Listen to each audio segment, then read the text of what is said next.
Hey, all you beautiful ladies. This is week 3 of my Explant journey. And this is the week that I'm going to be talking about going in for surgery. So I'm going to try to recap quickly on what it was like for me the day before.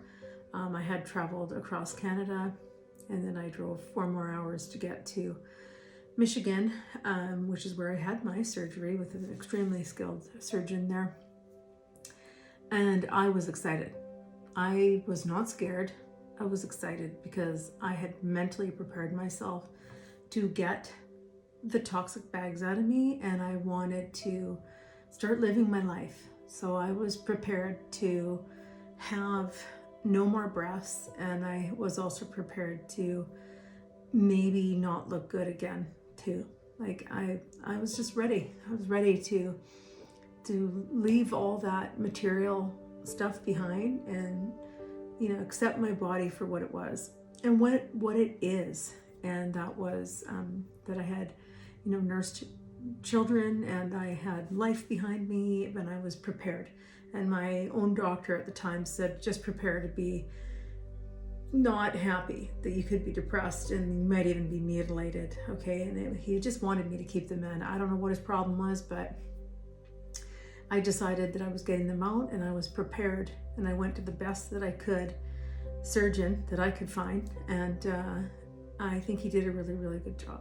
And I do talk about him in my previous videos. So day before, I was super excited. I traveled. I stayed in the closest hotel I could possibly near my surgeon, because some of you are going to be traveling, so you want to be as close as you can. You want to have a kitchenette, and then you want to bring some supplies with you. If you're lucky enough that you get to be going back home, get ready. So get a pen and paper. I'm going to have all this listed below as well, but my surgery was booked for 6 a.m. and in the morning I was definitely nervous. I did take an Ativan, but I had been taking them every night. For 20 years, actually, I was taking them. I don't take them anymore. I got off of them, but at the time I decided I was going to take one, and my body was used to it. So it did help me because I needed to sleep, and I was pretty nervous in the morning. And your doctor is going to tell you not to eat or drink anything after a certain time. So you're going to have to go by the rules, that carefully go by them. And then I had to wash my body with this special antibacterial wash. Then you'll get that too. So one thing that I would like to recommend, and there's going to be a few things, is a wedge pillow. So I'm going to share a picture of that right now. And that is going to be your saving grace, because you're not going to be getting up and down off your bed very easily. And especially if you have a whole bunch of pillows behind you, you want to have the wedge pillow. As well as a very good friend that's going to be with you and help you through this journey, because they're going to be helping you go to the bathroom.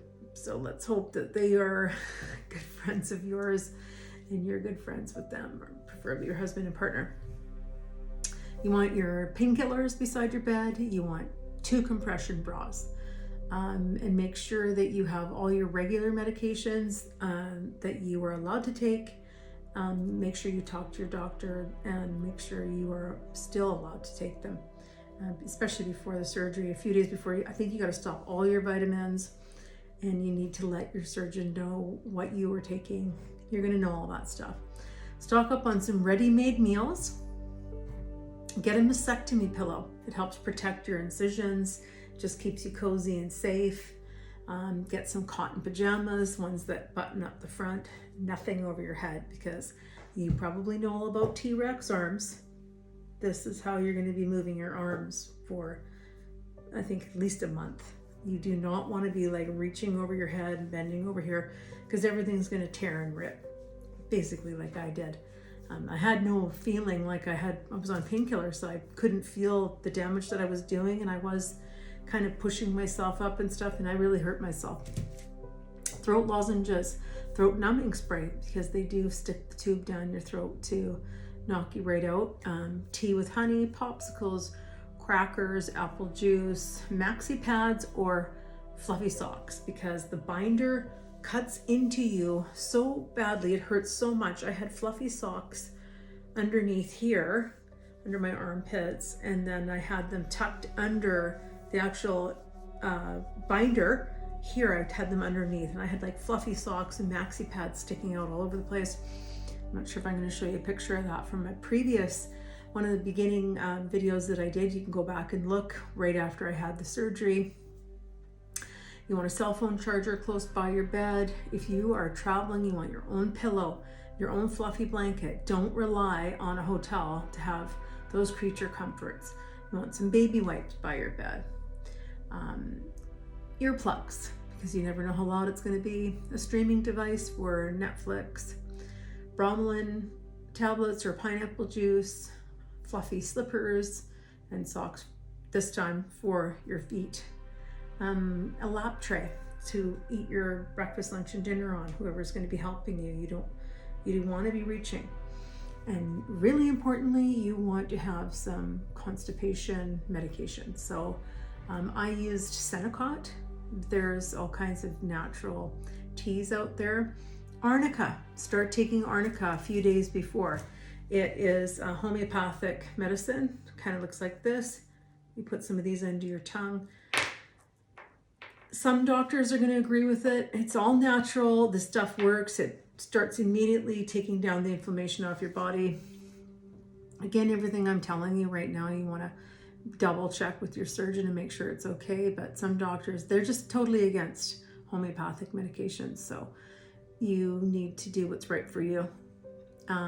Make sure your bedside is stocked with all these items like books, magazines, remote control, your phone, medications, electrolytes. You want to have your electrolytes in your water. It just helps you heal faster. Gravel, because you'll be nauseated from the pain medication. I had to take pain medication for a few weeks, the strong stuff too. So you've got these people that are talking on YouTube about their surgery, and they were up working out in less than a week, and they were at work and they were lifting weights and they were like bing bada bang. They were up and totally no problem. Well, I had it when I was 49 and I had a lot of life behind me, and it took me a long time to recover. And I had to be on pain medication longer than most people did.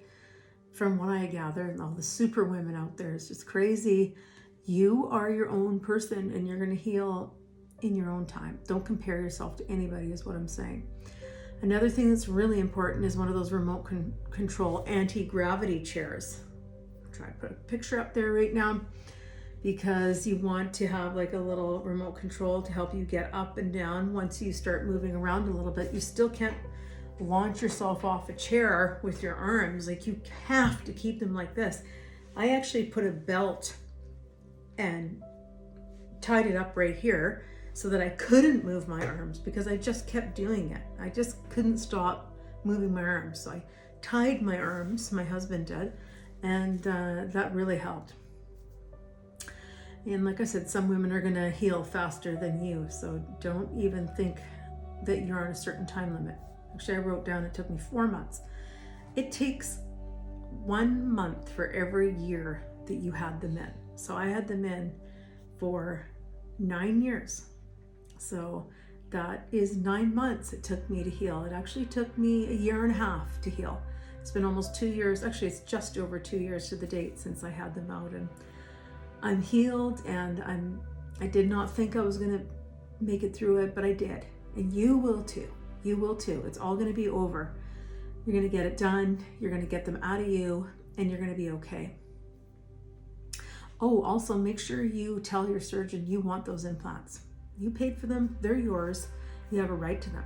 And if the surgeon says, no, I'm sending them back to the company, you say no. And if he disagrees with you, you get another surgeon. Because if you need to be in a lawsuit later on down the road, which is what's happening with a lot of women, you need those implants for proof. You need pictures of the surgery, you need a video. If your surgeon's any good, he's gonna be doing that. You want a pathology report. You need to make sure. You're probably gonna have to pay for that out of your own pocket, and it's worth it. Probably between $500 and $1,000 maybe. But you wanna find out if you have anything that's going on in your body with anything that could remotely be cancer or anything like that. I don't want to scare you guys, but the reality is the sooner you find out what happened inside your body, the better. You're not going to find out if you don't get a pathology report. Also, be careful with the color of clothes you're wearing. I know it doesn't sound like it's important, but don't wear black. I know it's slimming. Don't do it. Black attracts negative. You want bright, you want light, you want pink, you want blue, you want all the colors of the rainbow, all the colors of your chakra, and especially this area right here. So this is yellow and green. Those are the colors you want to be wearing. Green is your heart chakra, yellow, red, anywhere around here, blue. These are the colors that are going to help you heal, and they're going to pull positive energy towards you. So I'm going to be talking about after surgery in my next video and what I did to manage for the first few weeks and all my tips that I have for you ladies, because I went through this. I'm going to share it with you and I want to help you. So if you like this video and you know anybody, share it, like it, and subscribe, and then tune in with me next week. I'll see you then.